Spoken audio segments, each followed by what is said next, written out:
Hello everyone. In this video, we are going to study the questions of error detection.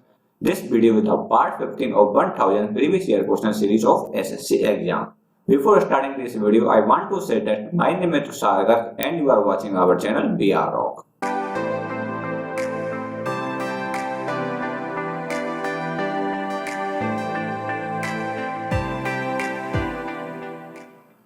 First question of this video is the Vice Chancellor wants all vacancies to be filled up.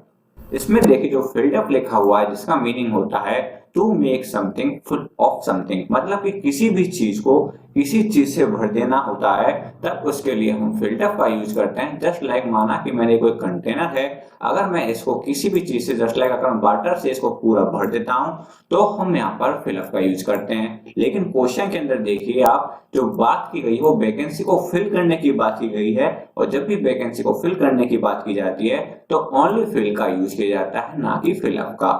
सो इस question में जो error है वो option number T के अंदर है, and we have to use here filled not filled up. Now come to the next question. In world of ours one has to compete for almost everything. इस question में देखिए जिस world की बात की गई वो आवर्स मतलब हमारे वर्ल्ड की बात की गई है। इसका मतलब ये हुआ यहाँ पर जो वर्ल्ड लिखा हुआ है वो स्पेसिफिक वर्ल्ड है, और जब भी स्पेसिफिक वर्ल्ड का यूज किया जाता है तो उसके आगे आर्टिकल द का यूज किया जाता है, इसलिए हम यहाँ पर आर्टिकल द का यूज करते हैं, ना कि ओनली वर्ल्ड का। So answer of this question is option number 1। Now comes to the next question. Boss is more popular than any student in the class. यहाँ पे जो कंपैरिजन किया गया है वो स्टूडेंट के बीच में किया गया है, और जो बॉस है वो एक स्टूडेंट है। जब भी सेम कैटेगरी के अंदर कंपेयर किए जाए तो याद रखिएगा कि कभी भी केवल एनी का यूज नहीं किया जाता है, एनी का यूज नहीं करते हैं, इसकी जगह पर एनी अदर का यूज करते हैं। So the right answer of this question is option number 3। Now comes to the next question. How is Surendra going with his work. यहाँ पर जो गोइंग विथ लिखा हुआ है जिसका मीनिंग होता है ए कंपनी विथ, मतलब कि किसी के साथ कहीं पर चले जाना। और जब किसी के साथ पर कहीं ले जाने के लिए बात की गई है तो यहाँ पर आप देखोगे सुरेंद्र की जो वर्क है इसका मीनिंग है, मतलब कि जो सुरेंद्र का जो वर्क है वो कैसा चल रहा है उसके संदर्भ में बात की गई है, ना कि साथ चले जाने के संदर्भ में। अब जब वर्क कैसा चल रहा है उसके लिए बात की जाती है तो हमेशा ही गोइंग ऑन का यूज किया जाता है, लेकिन सेंटेंस में गोइंग विथ का यूज किया गया है। सो इस क्वेश्चन के अंदर एरर ऑप्शन नंबर 2 के अंदर है, and we have to use here going on with. अब यहाँ पे जो विथ आया है वो इसलिए आया है क्योंकि यहाँ पर बात की गई है सुरेंद्र के वर्क की, और गोइंग ऑन आया है इसलिए आया है क्योंकि यहाँ पर वर्क कैसा चल रहा है उसके लिए बात की गई है। So the answer of this question is option number 2। Now comes to the next question. It is said that this room is not being opened for the last 50 years. इस क्वेश्चन में देखिए the last 50 years लिखा हुआ है जो कि एक period of time है, और पीरियड ऑफ टाइम से पहले 4 का यूज किया जाता है जो कि एकदम करेक्ट है। अब देखिए जब भी 4 प्लस के पीरियड ऑफ टाइम का यूज किया जाता है तो आपको पता होगा कि जो सेंटेंस है वो हमेशा ही परफेक्ट टेंस के अंदर होता है, और जो सेंटेंस अपना दिया हुआ है क्वेश्चन के अंदर वो एक प्रेजेंट कंटिन्यूअस टेंस के अंदर दिया हुआ है जो कि पैसिव फॉर्म है। लेकिन अपना जो रूल्स कहता है कि वो सेंटेंस परफेक्ट टेंस के अंदर होना चाहिए। सो इस क्वेश्चन के जो अंदर एरर बनती है वो यहाँ पर बनती है, क्योंकि यहाँ पर परफेक्ट टेंस होना चाहिए था, ना कि present continuous tense. So the answer of this question is option number 2, and हम यहाँ पर हैज नॉट बीन का यूज करेंगे। बीन इसलिए क्योंकि पास्ट पैसिव फॉर्म है, और हैज बीन इसलिए क्योंकि हमें परफेक्ट टेंस चाहिए। Now come to the next question. Having deprived of their houses in the recent earthquake, they had no other option but to take shelter in a school. इस question में देखिए having से पहले यहाँ पर किसी भी सब्जेक्ट का यूज नहीं किया गया है। अगर हैविंग से पहले यहाँ पर किसी भी सब्जेक्ट का यूज नहीं किया गया है तो हम यहाँ पर सब्जेक्ट जो मानते हैं वो दे को मानते हैं। अब इस क्वेश्चन का जो मीनिंग देखिए यहाँ पर जो डिप्राइव किया गया है मतलब कि वो घर से निकाला गया, किनको निकाला गया, स्वयं दे को निकाला गया है।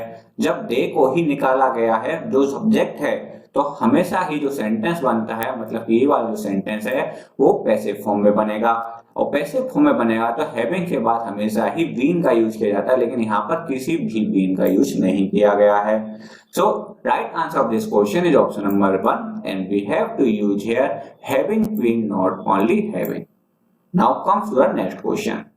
ही इज एडिक्टेड विथ स्मोकिंग। इस क्वेश्चन में देखिए एडिक्टेड के साथ विथ प्रीपोजिशन का यूज किया गया है, लेकिन रूल्स कहता है कि एडिक्टेड के साथ हमेशा ही टू प्रीपोजिशन का यूज करना चाहिए, लेकिन इस क्वेश्चन में विथ का यूज किया गया है, इसी कारण यहाँ पर एरर है। So right answer of this question is option number 3 and we have to use here 2। Now comes to the next question. Entering the hotel, he ordered for a drink and a sumptuous dinner. इस question में देखिए यहाँ पर देखिए जो sumptuous लिखा हुआ है जिसका मतलब है शानदार, और शानदार डिनर की बात की गई है। अब देखिए इस क्वेश्चन में कहाँ पर है, इस क्वेश्चन में देखिए जो ऑर्डर लिखा हुआ है जो कि एक वर्ब है, और वर्ब के साथ यहाँ पर फोर प्रीपोजिशन का यूज किया गया है, लेकिन रूल्स कहता है कि जब भी ऑर्डर को वर्ब की तरह यूज किया जाए तो उसके बाद किसी भी प्रीपोजिशन का यूज नहीं करते हैं, लेकिन क्वेश्चन के अंदर तो प्रीपोजिशन का यूज किया गया है। सो ये क्वेश्चन के अंदर एरर है। Right answer of this question is option number 2 and we have to remove 4 from the here. Now comes to the next question. He is your brother isn't it. इस question में देखिए जो isn't it लिखा हुआ है जो कि एक नेगेटिव क्वेश्चन टैग है, जो सेंटेंस लिखा हुआ है वो पॉजिटिव सेंटेंस है, और रूल्स कहता है कि हमेशा ही जब सेंटेंस जो है पॉजिटिव होता है तो क्वेश्चन टैग नेगेटिव बनना चाहिए, जो ऑलरेडी यहाँ पर बना हुआ है और करेक्ट है, और सेंटेंस नेगेटिव हो तो क्वेश्चन टैग पॉजिटिव बनता है। अब इस क्वेश्चन के अंदर एरर कहाँ पर है, इस क्वेश्चन में देखिए जो सब्जेक्ट का यूज किया गया वो ही सब्जेक्ट का यूज किया गया है, लेकिन जो क्वेश्चन टैग बनाया गया उसके अंदर इट सब्जेक्ट का यूज किया गया है। जब यहाँ पर ही सब्जेक्ट का यूज किया है तो यहाँ पर भी हमको ही सब्जेक्ट का यूज होना चाहिए था, लेकिन यहाँ पर इट का यूज किया गया है। So right answer of this question is option number 3 and we have to use here is not he.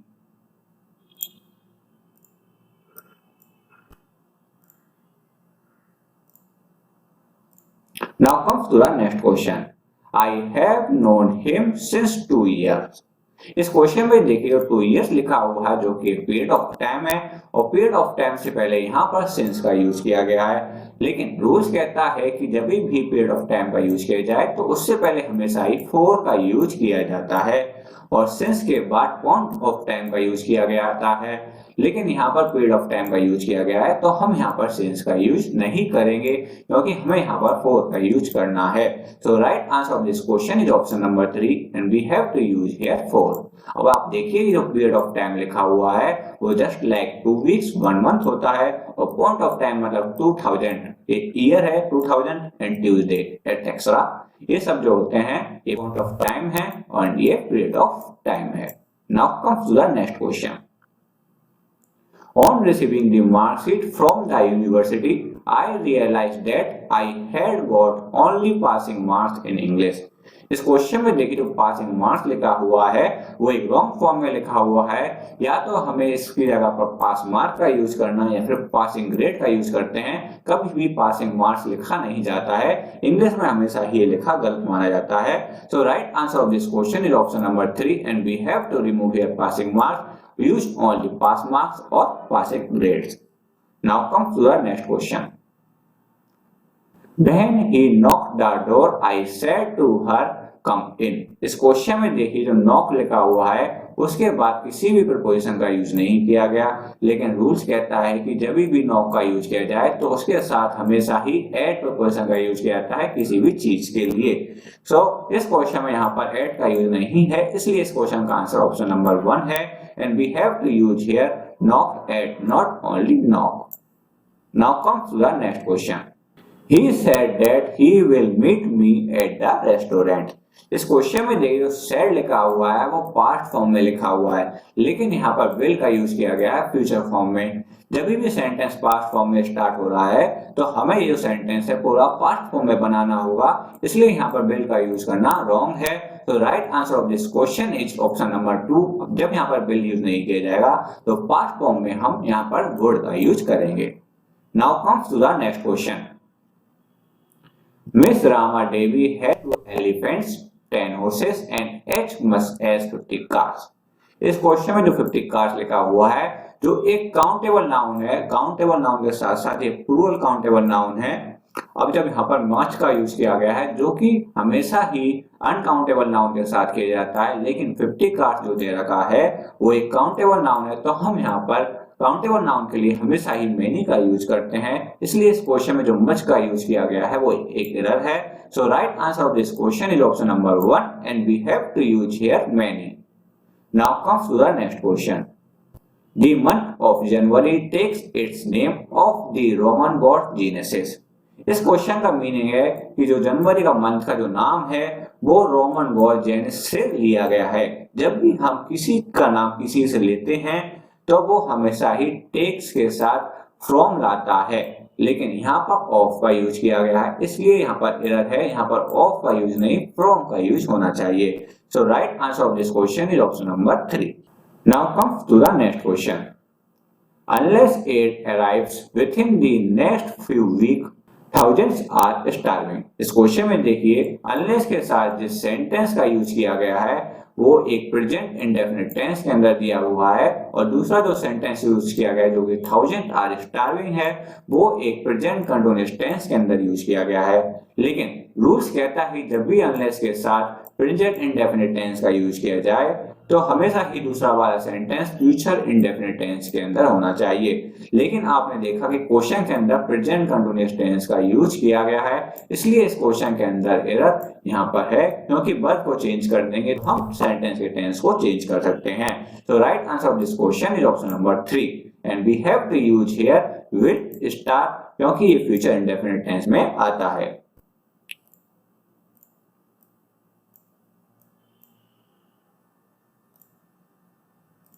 Now comes to the next question.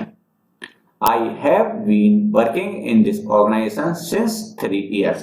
इस क्वेश्चन में आप देखेंगे जो 3 years लिखा हुआ है वो एक पीरियड ऑफ टाइम है और उसके आगे सिंस का यूज किया गया है। अभी मैंने आपको बताया कि पीरियड ऑफ टाइम से पहले हमेशा ही फॉर का यूज करते हैं और पॉइंट ऑफ टाइम से पहले हमेशा ही सिंस का यूज करते हैं, और जो सेंटेंस बनता है वो परफेक्ट टेंस के अंदर बनता है और यहाँ पर परफेक्ट टेंस के अंदर ऑलरेडी बना हुआ है।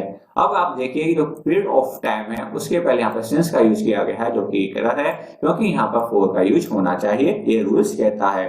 तो right answer of this question is option number 3 and we have to use here for. Now comes to the next question. Neither of the two candidates have paid his subscription।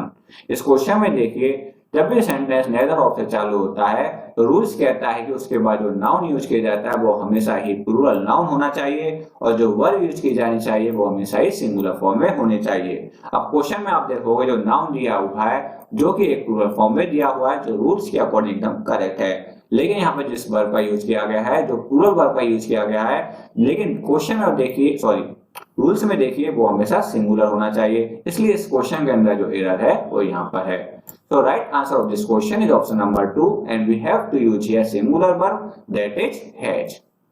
अब आप यहाँ पर देखेंगे जो नेदर है वो 2 person के लिए यूज किया जाता है और यहाँ पर 2 कैंडिडेट्स की बात की गई है, इसलिए यहाँ पर नेदर का यूज करना सही है। अगर यहाँ पर 2 कैंडिडेट्स की जगह 3 या 4 या कुछ ज्यादा होते तो हम यहाँ पर नेदर की जगह पर नन का यूज करते। Now comes to the next question. A well-balanced diet is essential for good health। यहाँ पर जो a well-balanced diet लिखा हुआ है जो कि एक सिंगुलर सब्जेक्ट है और इसके साथ is का यूज किया गया है जो कि एक सिंगुलर वर्ब है, तो ये एकदम करेक्ट है। अब एसेंशियल के साथ यहाँ पर फोर प्रीपोजिशन का यूज किया गया है और रूल्स भी यही कहता है कि एसेंशियल के साथ हमेशा ही फोर प्रीपोजिशन का यूज होना चाहिए।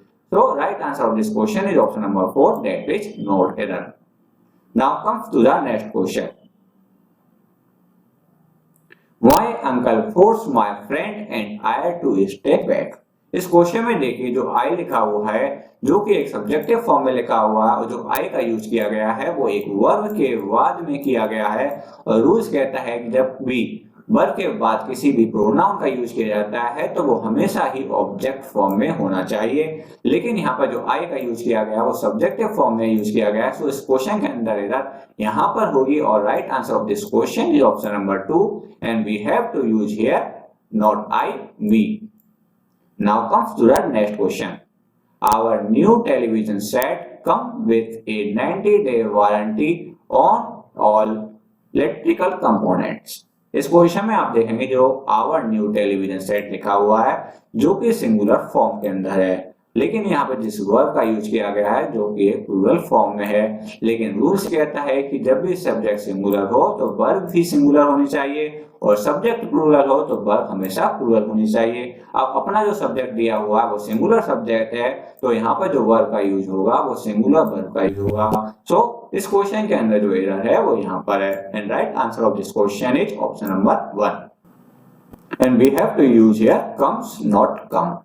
अब आप यहाँ पर देखोगे कि 90 के बाद जो डे लिखा हुआ है वो सिंगुलर फॉर्म में लिखा हुआ है, जबकि प्लूरल फॉर्म में आना चाहिए। याद रखिएगा जब भी इसको हाइफन से कनेक्ट कर दिया जाता है तो यहाँ पर जो डे यूज किया जाएगा वो सिंगुलर यूज किया जाएगा। Now comes to the next question.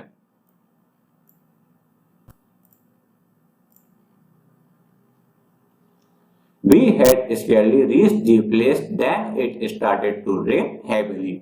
इस क्वेश्चन में देखिए स्केली का यूज किया गया है और रूल्स कहता है कि जब भी स्केली का यूज किया जाए तो उसके साथ कंजक्शन के रूप में व्हेन का यूज किया जाता है और यहाँ पर कंजक्शन के रूप में देन का यूज किया गया है।